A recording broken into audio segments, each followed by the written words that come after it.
আসসালামু আলাইকুম। আগের দুইটি ভিডিওতে আপনারা দেখেছেন যে আমি কাঠ কিনতে গিয়েছিলাম, তারপরে নেট কিনতে গিয়েছিলাম। আজকে আপনাদেরকে দেখাবো কিভাবে তৈরি করলাম খাঁচাটি, আর কতটুকু মাপ আপনারা কিভাবে তৈরি করবেন খাঁচা, সেই ভিডিওটি আজকে আপনাদেরকে দেখাবো।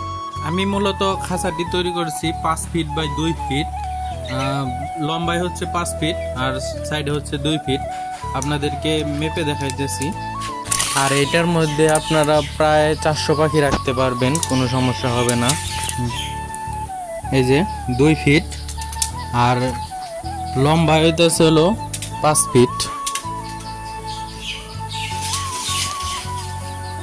এই যে লম্বা হচ্ছে 5 ফিট।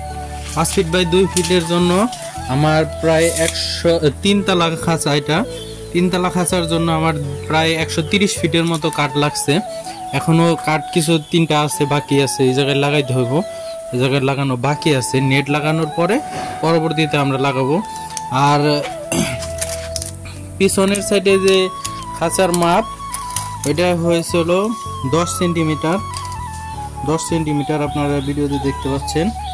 আর এই সামনের সাইডের যে ঢালো অংশ, সেটা রয়েছে 13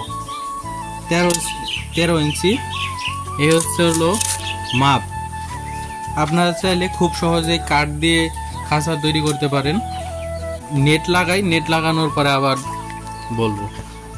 এটা হচ্ছে ফাইনালি নেট লাগানোর পরে লুক। আমাদের নেট লাগানো সম্পূর্ণ শেষ। প্রত্যেকটা আলাদা আলাদা তাকের জন্য আলাদা আলাদাভাবে নেট লাগিয়েছি।